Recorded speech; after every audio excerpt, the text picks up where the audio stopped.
Morning all. All right, so starting off once again with a preview video. 7 games tonight in the National Hockey League, and if you're frustrated with things you're not seeing in the NHL app, just go to the NHL.com website. All the game reports, everything, it's all the information you're looking for is right there. I don't think that's what they intended when they updated the app, was to drive people to their website, but here we are. So we have 2 games starting at 4 o'clock Pacific, 7 o'clock Eastern tonight. And then by the time you reach 5 o'clock Pacific, 8 o'clock Eastern, there's going to be 6 games going on. Then there is a late game in San Jose to discuss as well. So we'll start off with the 7 o'clock Eastern, 4 o'clock Pacific start between the New York Rangers and the Buffalo Sabres. This is the first of 3 meetings. They'll meet again on November 27th, as well as December 23rd. And again, when I talk about teams that haven't played yet, I just pick 3 players from each team I'm looking forward to watching this season. Doesn't necessarily mean they're playing tonight, but I'm looking forward to seeing them play. On the Rangers side, Capo Caco, yeah, I know every year it feels like it's a broken record, but I still think the kid's got some talent, and he had a good preseason. We'll see how things go with the regular season starting up. Adam Fox, another one to keep an eye on because he's got to feel snubbed when it comes to the Norris consideration. If you watch Fox play, he is a very good all-around defenseman, very competitive as well. I expect a really big year from him. And Shesterkin, who had a season last year where he was still very good, but not the world beater he was the year before. Can he get back to that form? On the Buffalo side, no pressure. Except there is pressure. So Zach Benson, he makes the team out of camp, his first camp too, and already looks like he may be a steal out of this past draft. Owen Power, of course, gets a big new contract. I'll be talking about that today. That broke last night while all the games were going on, so of course I talk about that in a news video today. But Power, he's being paid now like he is a top-notch defenseman, because he is, and we'll see how year 2 goes for him. Devin Levi, of course, is expected to be the starter for this team and to potentially lead them back to the playoffs. So again, pressure is there. 7 Eastern, 4 Pacific start between Philadelphia and Columbus. One of these teams will be undefeated coming out of tonight. This is the first of 4 meetings. They'll meet again on November 16th, January 4th, and April the 6th. On the Philadelphia side, of course, you've got Couturier and Atkinson both returning from a long time off. Cam York, looking forward to seeing how he plays this year. He got a bridge deal during the summer. On the Columbus side, you've got Fantilli. He does not have Bedard level hype, but who does? And so Fantilli will be looking to prove, hey, Bedard's got 2 points in 2 games. That's nice. And here I am, and we'll see what Fantilli does to get that spotlight. Werenski, of course, missed most of last season with injury. Having him back is huge on top of the other additions on the blue line, and I'm looking forward to seeing how Sillinger bounces back from a down year last year. I think Sillinger's capable of a lot more than that. 7:30 Eastern, 4:30 Pacific start between Detroit and the New Jersey Devils. This is the first of 3 meetings. They'll meet again on November 22nd as well as December 23rd. December 23rd is a very busy night. For Detroit, Alex DeBrincat, of course, makes his regular season debut as a Detroit Red Wing.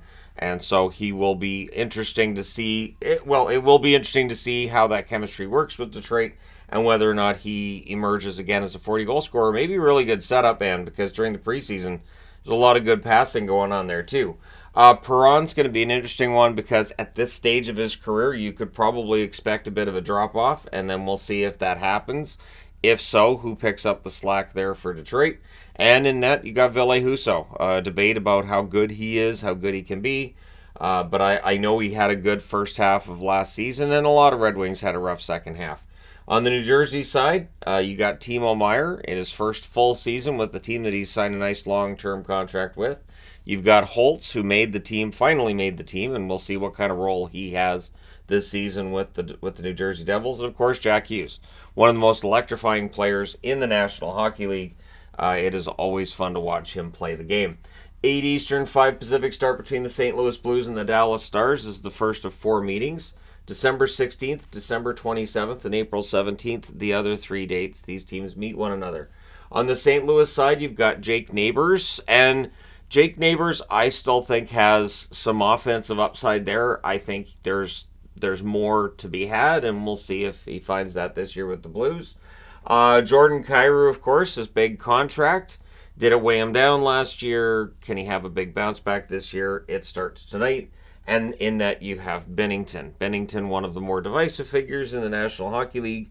You may think he's a really good goaltender. You may think he's not a good goaltender. You may think he's a good goaltender, but a hothead. You may think he's a good goaltender and he's justified in his temperament. On the Dallas side, you've got Jamie Benn, whose temperament was in dispute during the playoffs. And, of course, he got suspended during the playoffs as well. We'll see how this season goes. He also had a really good regular season last year.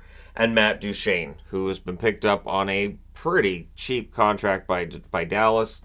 Jake Ottinger, of course, seen as one of the better goaltenders. And in listening to some season previews on NHL radio, and when I hear, people are taking Ottinger for Vezina or think he's in the mix for the Vezina, we'll see. I really hope so. But he hasn't shown that form in the regular season as of yet in his career. 8 o'clock Eastern, 5 o'clock Pacific, the Florida Panthers and the Minnesota Wild, the first of two meetings. They'll meet again on January 19th. That one will be in Florida. On the Panthers side of things, I like Luostarinen. He's a hard-working forward. I'm always interested to see how he starts the season. So I remember he started it pretty fast last year. Ekman Larsson, of course, arriving from Vancouver. I thought he had a decent preseason. He may be called upon for more minutes until Ekblad and Montour return to the team. And Verhaeghe coming off of a career year goal-scoring-wise and points-wise. Can he equal that? Can he surpass it? We'll find out. On the Minnesota side, I hope Rossi hits the ground running and he looks really good. That'd be great for Rossi. I got my fingers crossed for that kid. Kaprizov, of course, is the star for this team, and I expect him to get back to 100-point form. And Faber on the blue line. You talk about guys who are young that don't get a lot of attention. Faber in Minnesota, I think, is worthy of some hype. So I've got him on the board, and we'll see how things go for him starting tonight. 8 Eastern, 5 Pacific start between the Seattle Kraken and the Nashville Predators. The first of three meetings. They'll meet again on November 2nd and March the 16th. Seattle, of course, 0-1. Matty Beniers did not have a point in the loss against Vegas. McCann had a goal. And Vince Dunn's on the board because he had a hard time hitting the net in the first game. We'll see if he's a little more accurate in the second game. And they're up against the Nashville Predators, who are also 0-1. I gave him the benefit of the doubt and left him 0-0, even though there's stats underneath, because I guess I'm that tired. Ryan O'Reilly, a goal and an assist in his regular season debut with Nashville. Can he score 164 points this year? We'll see. Just score 2 points a game. It sounds simple, doesn't it? And Tomasino with the one assist in the first game. He was prominent. Yossi was prominent as well. Believe he took a penalty or two, and no points in that first game. We'll see if he gets on the board tonight. And then at 10:30 Eastern, 7:30 Pacific. So this will have my undivided attention for most of the time it's on, whereas these games won't. This is the first of four meetings between Vegas and San Jose. These teams normally don't like one another. They meet again on November 10th, December 10th, and February the 19th. Vegas, of course, 1-0 on the season with that win over Seattle. Stevenson, a goal and an assist for him. He was very good. Stone, 2 assists for him. Equally good. Theodore didn't get on the board, but again, Vegas had everybody bought in. They do the banner raising, and now they get to go out on the road. So I anticipate another good game from them tonight. San Jose, they'll have Eklund out there. We'll see how Eklund does this year for San Jose. Some pressure on him. I don't think there's a ton because San Jose doesn't have a lot of pressure just in general. Hoffman, of course, now he is a Shark, so for all those jersey retirement jokes that we've made since he was a Shark for 5 minutes, now those jokes are kind of gone. So thanks, Hoffman. And Blackwood, of course, getting a chance to rejuvenate his career outside of New Jersey. He will be likely the starter for San Jose throughout the season.